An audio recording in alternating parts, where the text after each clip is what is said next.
Le petit matin Sud Radio, 5h-7h, Maxime Trouleau. C'est la plus grande course en solitaire du monde. J-2 avant le grand départ du Vendée Globe. 10e édition cette année. Départ, comme depuis 40 ans, depuis les Sables d'Olonne ce dimanche. Bonjour Yannick Moreau.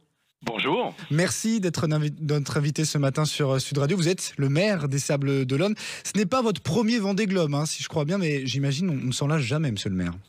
On s'en lasse jamais, ça fait 35 ans que l'aventure du Vendée Globe fait rayonner les Sables d'Olonne et la Vendée autour du monde. Et c'est une telle fête populaire cette année aux Sables d'Olonne que c'est un vrai plaisir partagé avec les très nombreux visiteurs qui viennent pour le départ dans 2 jours. Alors justement, comment va se dérouler ce week-end du côté des Sables ? J'ai vu que d'ailleurs vous alliez simplifier l'accès au village du Vendée Globe, aux locaux. C'était d'ailleurs une demande de vos administrés, monsieur le maire ? Oui, parce qu'en fait, l'événement a pris une telle ampleur que l'organisateur a été obligé de mettre en place une billetterie et des QR codes pour accéder.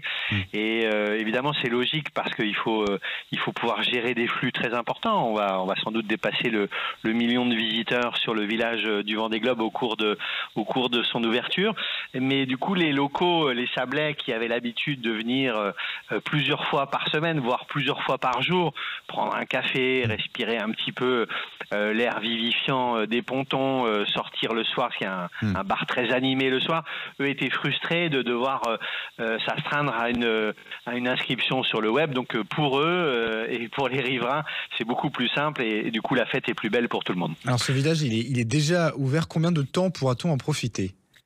Alors, il est ouvert jusqu'à dimanche soir. Le village est accessible samedi et dimanche, tout le week-end.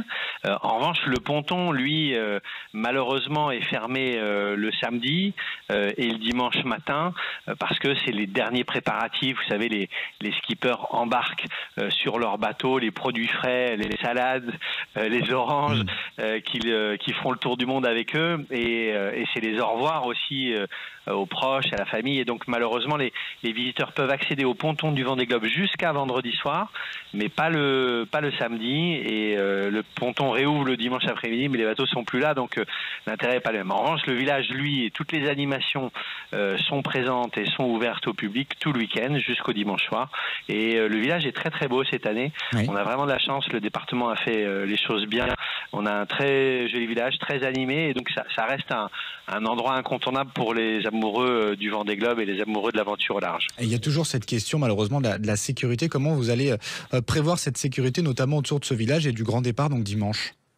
Alors écoutez, comme il n'y a pas de concurrence de Jeux Olympiques ou de sommet international en France en ce moment, et comme il se trouve que par ailleurs le ministre de l'Intérieur est vendéen, je pense que les Sables d'Olonne et la Vendée ne vont pas manquer d'effectifs de sécurité pour garantir la sécurité des centaines de milliers de personnes qui seront là aux Sables d'Olonne dimanche.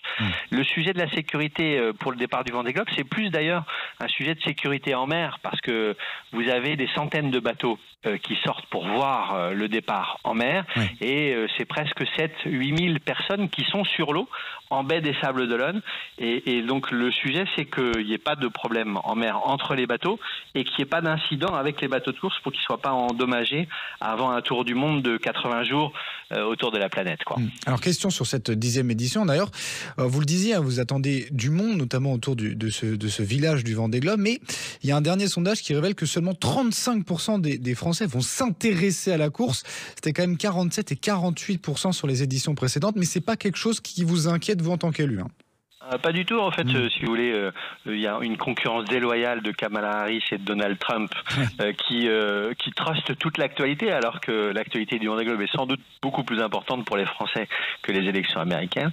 Et donc, il y a un petit télescopage de l'actu, mais puis la course n'est pas partie. Vous savez, là, il y a 40 skippers, 40 bateaux, 40 histoires personnelles, 40 récits, 40 façons de faire un tour du monde, 40 raisons de s'inspirer, et donc l'histoire, elle ne fait que commencer, elle commencera réellement dimanche.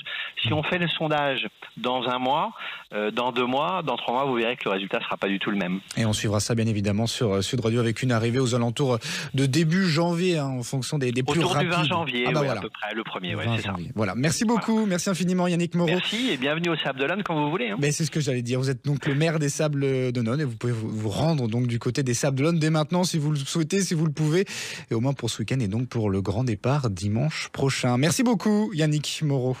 Belle journée.